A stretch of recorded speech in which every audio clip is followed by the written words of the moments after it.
Good morning. Welcome to This Week. So help you God, so help me God. The president takes a stand. We are made for this moment, and we will seize it. How far will he push in his new term? The Secretary of State takes on her critics. What difference at this point does it make?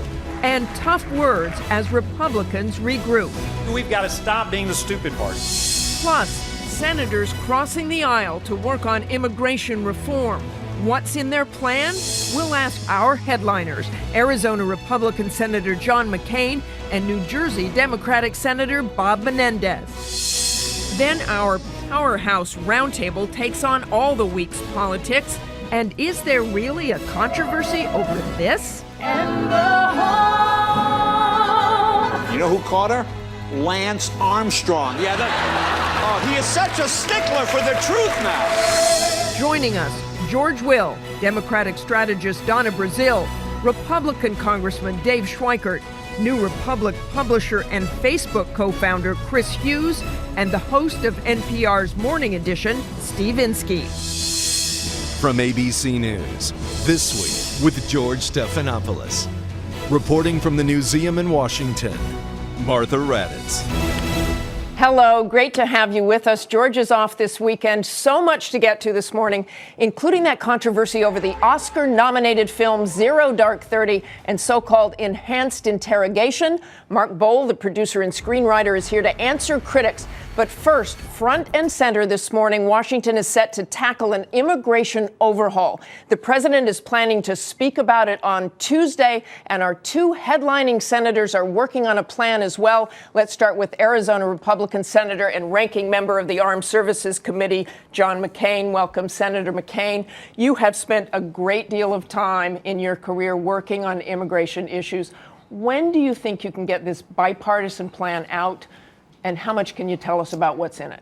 Well, we're going to be announcing the principles that will be guiding our translation of it into legislation. We've still got a lot of hard work ahead, but I'm very pleased with the progress. Frankly, you're announcing this week? Yeah, we'll be Senator Menendez and I, and Senator Schumer, Senator Graham, Senator Durbin, and we've been working together for some weeks now. We'll be coming forward. It's not that much different from what we tried to do in 2007.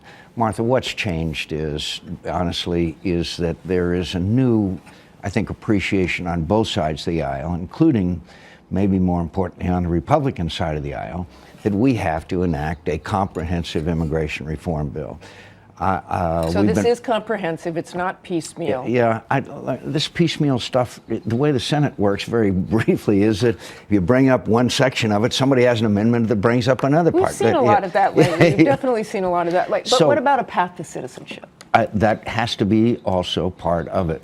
But, from my perspective also, and I'm sure that Senator Menendez understands, as Senator Schumer and Durbin do, that my state, most of the drugs now coming across the Mexican border into the United States comes across the Arizona-Sonora border. So border enforcement also is a very important aspect of this. We have made progress on border enforcement. There has been significant improvements, but we've still got a ways to go. But I'm confident, guardedly optimistic that this time we can get it done. Citizenship is obviously the most controversial aspect for some of your Republican colleagues. And you've gone back and forth. In 2005, you were for it. By 2010, you wanted border security first and, quote, certainly no amnesty. So you're solidly behind a pathway to citizenship. How do you convince some of those Republicans who are not behind it? Well, first of all, I've always been for border security. I mean, there are citizens in my state who do not live in a secure environment. We live in a pretty secure environment here. Certainly in the Senate, we've got guards around everything. There's people every night in the southern part of my state that have drug traffickers and people going across the guns. So how do you convince Republicans about the path to citizenship? Well, I'll give you a little straight talk. Look at the last election. We are losing dramatically the Hispanic vote, which we think should be ours for a variety of reasons, and we've got to understand that. Second of all, we can't go on forever with 11 million people living in this country in the shadows in an illegal status. We cannot forever have children who were born here, who were brought here by their parents when they were small children, to live in the shadows as well. So I think the time is right. By the way, we just acted to avert a nuclear option in the Senate. Believe it or not, I see some glimmer of bipartisanship out there. How about, we've got President Obama out this week also pushing a plan. Yes. Does that help, hurt? I think it helps. I think it's important that we all work together on this. I think it can be helpful, and I look forward to us sitting down. I'm sure we will, the group of us who are working on this legislation with the President and the White House and our colleagues on the other side of the Capitol. I want to move to Benghazi. Obviously, the hearings this week, some very contentious part of those hearings. What were you really trying to accomplish in that? You knew a lot of the answers. All the senators knew a lot of the answers because of the Accountability Review Board. So what were you looking for there? Well, first of all, we don't know a lot of the answers. We don't know why the President and the Secretary of State ignored the warnings. Why didn't the Secretary of State, who said she was, quote, clear-eyed about it, not see the cable that came on August 15th that said the consulate cannot stand a sustained attack on the consulate? Why wasn't Department of Defense assets there in 7 hours? That went on. Two of these people. Some of those questions were killed. answered in the review. Some of the questions have come out of the Pentagon and have been answered about why it took so long. Actually, not satisfactorily. Why in the world on September 11th, of all days, with all these warnings, didn't we have assets there for 7 hours? There's so many questions that are unanswered. So this is not over in your mind at all? What did the President do during this period of time? There's 2 movies been made about getting bin Laden with every tick-tock of every minute. We still don't know what the President was doing. But more importantly, Martha, more importantly than that, very quickly, is what's happening all over North Africa. What's happening in the Middle East? Things are deteriorating in a rapid fashion, and it's because of a lack of American leadership. Deteriorating certainly in North Africa. A lot of presence of Al Qaeda.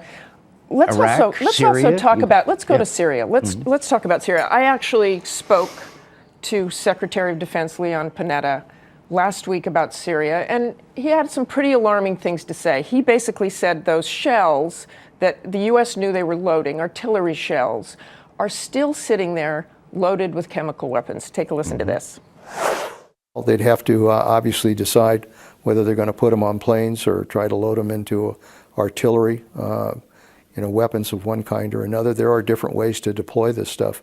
We're talking about minutes, hours? I think it's the kind of thing that would still take a matter of hours to be able to do it. That's the red line for the Obama administration, but you have really backed arming the rebels and a no-fly zone.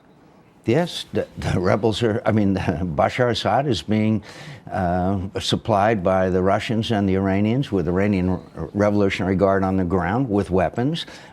Everything that the opponents of intervening in Syria said would happen if we did have now happened because we haven't. The president said it's a red line, the use of chemical weapons. Bashar views that as a green light for everything less than that. How do you know who the rebels people have been How killed. do you know who those rebels are you're arming? I've met them. You haven't met them all. No, but I've certainly met enough to know who they are. But the sad news is that as every day goes by, more and more jihadists gain more and more influence, and there's more and more of their presence, which is going to make the post-Bashar Assad situation even more and more complicated. The jihadists are pouring in there. So, of course, I know who they are. Tell me quickly, Chuck Hagel. Yeah. Does he have your backing now? You met with him this week. No, but I want to see what happens in the hearing, and I think it'd be important to make a judgment after that. Are you very closer concerned. than you were before? You had specific concerns. Did he answer those concerns? Not really. We had a a good conversation. We've been friends for many years. So we'll see what happens in the hearings here. Big news this week on lifting the ban for women in combat. Mm-hmm. Supporter of that, or you're a little worried about the... No, I support it. I think women are prepared to serve side by side with men in combat. I just want to emphasize, though, there should be the same physical and mental standards for anyone to perform certain roles and functions in the military. And they say there will be. How about selective service? Women? I was just going to say, I think we ought to grapple with that one. Maybe maybe we'll draft you first, Martha.